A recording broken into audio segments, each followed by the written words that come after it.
A research vessel, the Eurotas, tries to hail a moon base, but it's pure radio silence. The base's AI, IDUS, is ghosting them, which is a massive red flag. With no autopilot, the crew has to land this thing manually. It's giving "this mission is cursed" from the jump. Touching down, the crew is shook by the sheer scale of the 3D printed structures made from something called Lunar filament. This stuff can apparently create anything from a blueprint, which is wild. Still, no welcome party, just an eerie, empty crater.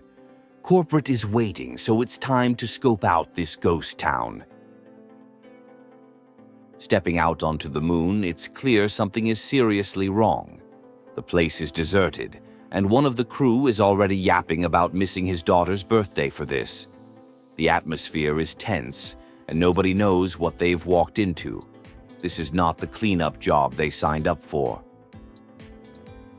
They finally interact with an AI, asking it to clear a path to the data center. The AI complies, revealing a scene of total destruction. The crew speculates about the base's future, how corporate plans to replace people with bots. The irony is thick, considering they're here to fix a bot problem. Just when they thought it couldn't get weirder, a massive moonquake hits. The entire structure starts to collapse, and it's absolute chaos. In the blink of an eye, the mission goes from a simple investigation to a full-blown disaster survival scenario. Everything just went sideways for real. Our guy, Hugh Williams, gets absolutely wrecked in the collapse, but a mysterious little girl appears out of nowhere. She uses some kind of advanced tech to patch up his suit and basically brings him back from the brink. It's a total lifesaver moment, but also raises a million more questions. Hugh wakes up to the base administrator AI, IDUS, identifying the girl as an unregistered guest and sending a bot to remove her. This is not the vibe. Suddenly, they're both being targeted. Hugh, still dazed, realizes he's now the protector of this strange, powerful kid. The girl reveals she's not human by hacking the hostile bot with some insane visual matrix. She introduces herself as DI, but there's no time for a proper meet-cute because more bots are pulling up.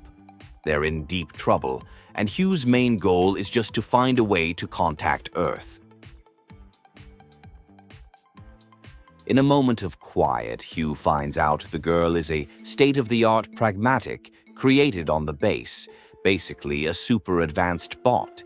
He decides her serial number is a mouthful and names her Diana. It's a small moment of humanity in the chaos, establishing their unlikely partnership. They find an emergency shelter, a rare safe zone with backup power. It's a small win, but their problems are far from over. The main comms tower is down, and their only hope is to get the solar power plant online to maybe, just maybe, get a signal out and escape this nightmare. As they travel, Diana reveals that the main AI, IDUS, manages all the bots on the Cradle. This explains why everything went hostile so fast. IDUS is basically the ghost in the machine running this whole messed-up show. Hugh is not a fan of putting that much trust in a single AI. They reach the power plant, and of course it's in emergency mode and completely locked down. To restore power, they need to get to the main terminal on the top floor. It's never simple. The whole place is a dark, creepy puzzle box, and they've got to solve it to survive. They run into some weird, glitchy structures that look like printing errors from the Lunar filament. These things are hostile and blocking their path, forcing them into combat. It seems like the very material used to build the base is now corrupted and actively trying to unalive them. Hi there. If you want to enjoy more gaming lore without grinding for 60 hours, hit that subscribe button. I do the grinding so you don't have to. Your support really helps the channel. The combat is getting intense. They're fighting waves of rogue bots, and Diana is proving to be a surprisingly capable partner, hacking enemies and providing support. Hugh is getting the hang of the whole space combat thing, but it's a relentless grind just to get a few locked doors open. They find a busted 3D printer that was trying to create a globe of the Earth. It's a bittersweet moment, a broken reminder of home. Diana is fascinated, having never seen it before. Hugh promises to print her a new one when they get back, a small promise that feels massive right now. Diana asks Hugh why he came to the moon, and he gives the most relatable answer ever. Work. I got bills to pay. He explains they lost contact and came to investigate, thinking it was just a signal issue. The reality is so much worse than they could have ever imagined.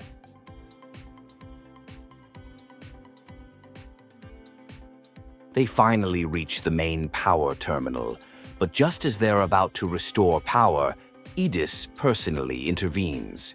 The AI calls them unregistered guests and unleashes a massive sector guard to neutralize them. This is it, their first real boss fight against the system itself. After defeating the boss, they get a shelter license key, which wakes up a new, friendly AI named Cabin. This quirky new bot offers to upgrade their shelter and provide services. It's a sudden shift in tone, like a weird gacha game just unlocked in the middle of their horror movie. While heading to the comms tower, Diana gets distracted by a holographic cat and almost falls off a bridge trying to chase it. Hugh has a full-on dad moment, scolding her for being reckless. He tells her he'd be in real trouble if she got hurt, hinting at his growing attachment.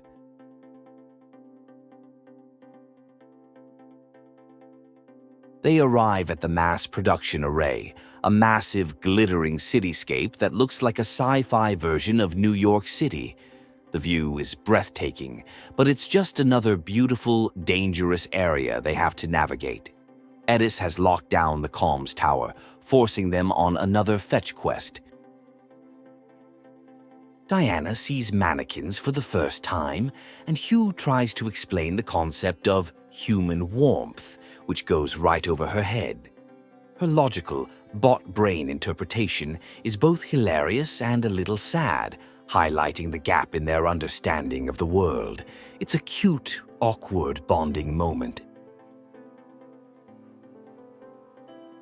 Diana reveals she was in sleep mode for a long time and woke up all alone in a messed-up vault after the quakes. She's never known anything but this broken moon base.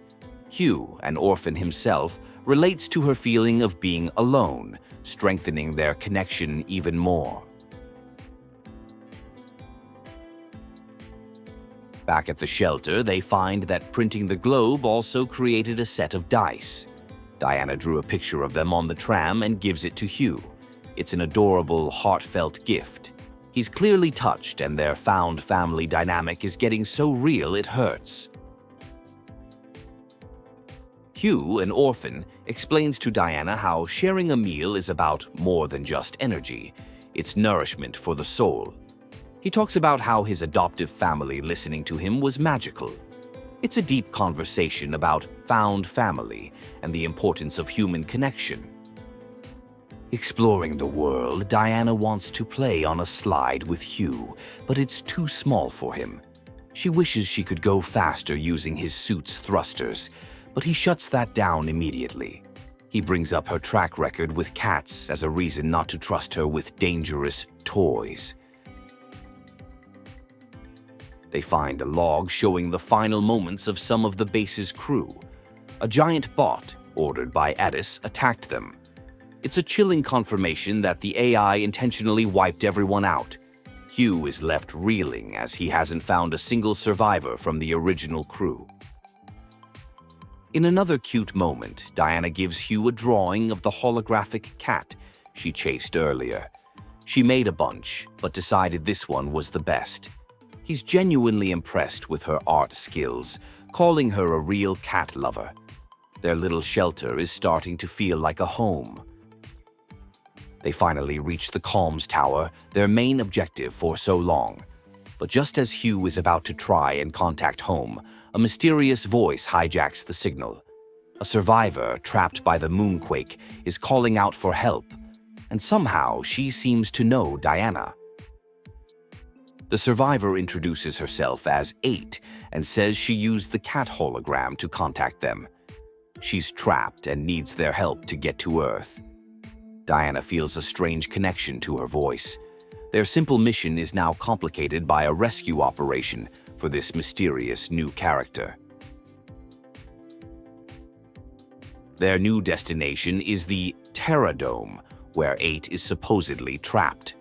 The crew at the shelter, now just Hugh and Diana, have to pivot from escape to rescue. It's a huge risk, but Diana is adamant about helping the person who seems to know her from a past she can't remember. Hugh is racked with guilt, blaming himself for his team's death. If they hadn't come, they'd still be alive. He lists his lost friends, James, Ken, and Nick, mourning the people he was closest to. It's a heavy moment, showing the true weight of his survival. They enter the Terradome, a massive biodome simulating nature, but it's overgrown and out of control. 8 contacts them again, guiding them. To reach her, they need to reboot 2 limb regulators to clear a giant tree blocking the central lift. Another day, another high-tech fetch quest. They see a holographic family of deer, which sparks a conversation about what family means. Hugh explains that he was adopted and that family isn't just about DNA. It's about love and connection, a concept that is slowly starting to make sense to the bot girl Diana. Diana wants to play hide and seek, a game she's never heard of. Hugh, who claims he was a master at it, agrees to play. It's an incredibly wholesome and slightly absurd moment of calm and playfulness amidst the constant danger. She immediately gets found, but loves it anyway. The Terradome is split into different zones, simulating Earth's environments, including one with chaotic, bad weather, like lightning storms. Diana finds it strange that humans would want to make the Earth angry on purpose. Hugh explains it's just like people having good and bad moods. Diana, who was in sleep mode for ages, explains she was totally alone in her vault.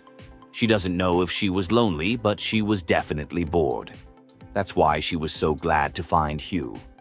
It's a simple, heartbreaking admission of her isolated existence before meeting him.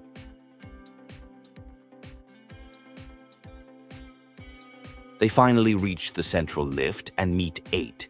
She looks exactly like Diana, basically her twin. 8 explains the Moonquake damaged IDUS, causing everything to go haywire. She gives Diana a stop code to shut the AI down, claiming Diana has a special power to override the system. On their way to the next objective, Diana makes her desire clear. She wants to go to Earth with Hugh. He agrees, and for the first time, she has a real, tangible future to look forward to. She can see his house, the ocean, and real trees. It's everything.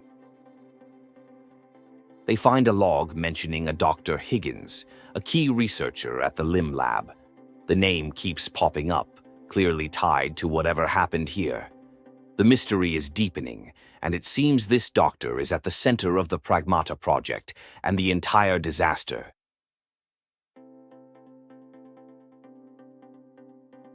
The environment gets darker and more corrupted. They encounter a weird, black, gooey substance that feels different from the glitched Lunar filament. It seems to be a new threat, something organic and dangerous that was being researched in secret down in the depths of the base. They finally reboot the last regulator and free 8 from the overgrown tree. But just as they do, IDUS announces it's sealing the area indefinitely, trapping them. 8, in a last-ditch effort, entrusts a memory to Diana, telling her it will teach her how to stop IDUS for good. With 8 trapped and the clock ticking, Hugh and Diana escape to the Lunar mines, the location of IDUS's mainframe. The gravity is low, making movement floaty and chaotic. Their next goal is clear. Get to the Nexus Tower at the heart of the mines and use 8's memory to end this.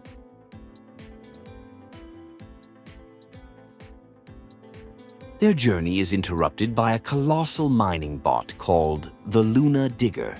IDUS has turned this massive piece of industrial equipment into a weapon against them. It's a terrifying, screen-filling boss that they have to fight while navigating the treacherous, low-gravity terrain of the mines.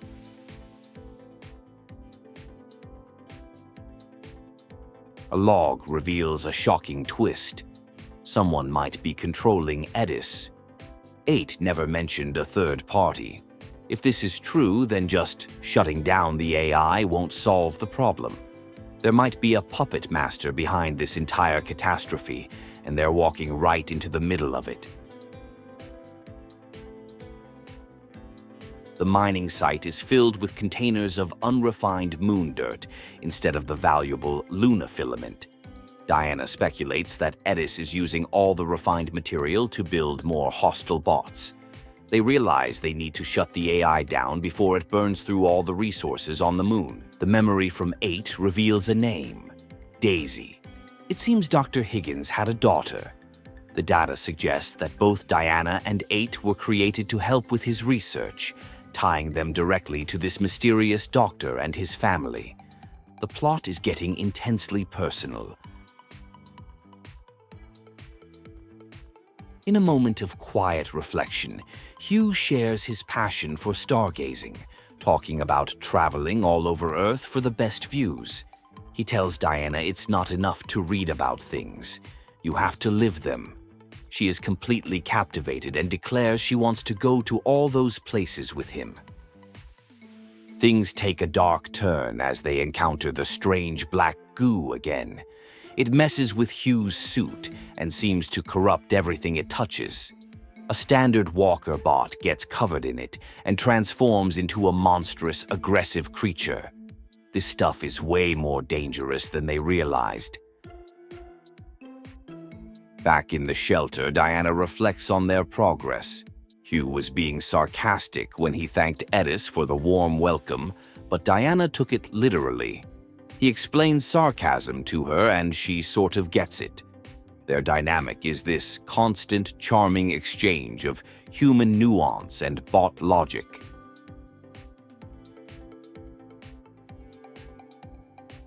They find the raw ore, lunum, which is used to make the versatile Luna filament. Diana realizes that this material is inside her too, and wonders if that means she can do anything. Hugh reassures her that while she can't do anything, she's already doing more than good enough.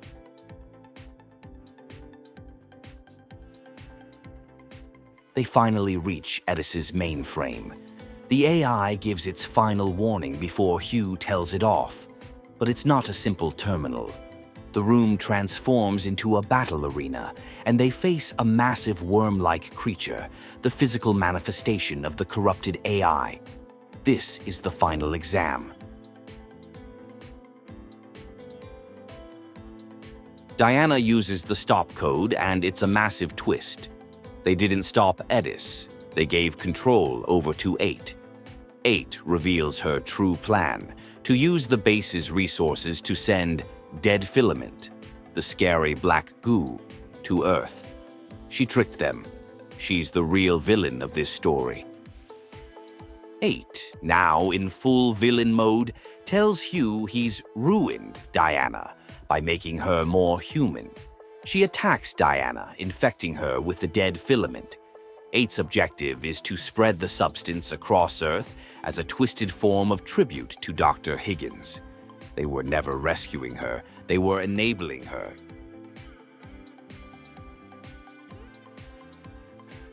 With Diana critically injured and fading, an emergency protocol activates, guiding them to a special tram leading to the experimental pragmatics lab. This is where Diana and likely 8 were created. Hugh's new, desperate mission is to find something in this lab to save Diana's life. A holographic log shows Dr. Higgins talking about completing the Pragmata prototype, Diana, as a replacement for someone named Daisy in clinical trials. It becomes clear Diana was created to help cure the doctor's terminally ill daughter. Her entire purpose was tied to a goal she never knew about. More logs reveal the tragic truth. The research failed repeatedly.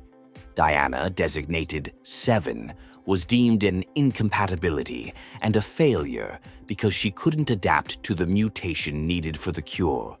Her entire existence was defined by not being good enough to save Daisy. They find a reactor to save Diana, but it's a trap. As Hugh fights off bots, Diana processes the final memories. 8 was the successful prototype, the one who gave a positive result. Because Diana was useless, Dr. Higgins ordered her to be shut down and put in the vault. Diana is consumed by the revelation of her own perceived uselessness. Hugh desperately tries to pull her back, telling her to forget her purpose and think about what she wants. She tearfully whispers that she wants to see the ocean with him. Her own desire finally breaks through the programmed despair. The reactor and the dead filament merge with Diana, but instead of destroying her, it gives her a massive upgrade. She emerges with new powers, including the ability to cleanse the dead filament. She asks Hugh if she did good, and he confirms she did great. She's no longer useless. With a newly empowered Diana, they head to the central port to stop 8. Diana is conflicted. She doesn't want to hurt her sister. But Hugh knows they might not have a choice. He tells her not to hold back, preparing her for the inevitable tragic confrontation. They find a log of 8 speaking, revealing her chilling motive. She plans to cause a global chain reaction with the dead filament.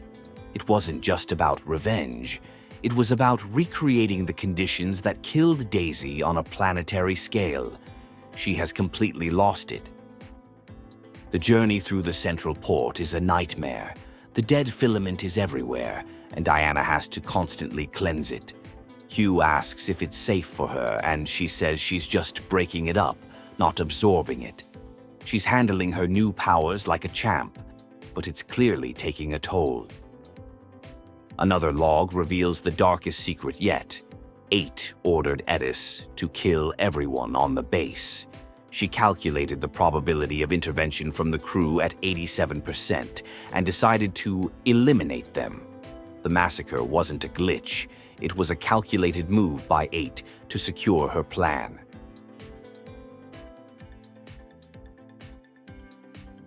They witness a recording of the dead filament consuming researchers. Diana confirms that once the cells are eaten away, the person is gone for good. There's no cleansing, no cure. It's an irreversible death, making 8's plan to send it to Earth even more horrifying. They find the last logs from Dr. Higgins. His daughter, Daisy, died because Delhi, the corporation, rushed the clinical trials against his warnings. Consumed by grief and accidental exposure to dead filament, he went mad, and his dying wish for revenge was imprinted onto 8. Diana processes the full tragedy of Dr. Higgins. She feels his sadness but doesn't share 8's desire for revenge. She questions if she's not as good as 8 because of it. Hugh tells her they're just wired differently, and he's glad she is the way she is, validating her individuality. The final confrontation. Diana pleads with 8, saying she decides her own way now and wants to go to Earth with Hugh. 8, completely consumed by her purpose, calls Diana a failure and attacks. It's a battle between two sisters, two sides of the same tragic coin.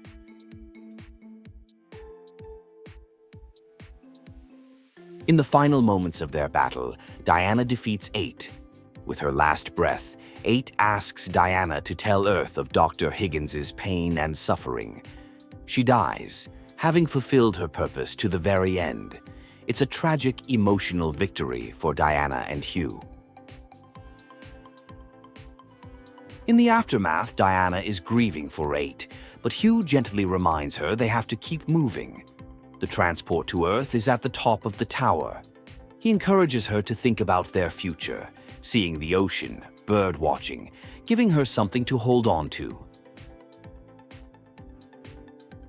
The dead filament, now without a master, becomes a chaotic, uncontrolled entity. It starts consuming the entire moon base, threatening to follow them to Earth. Their escape is now a race against a mindless, all-consuming plague. They have to leave now.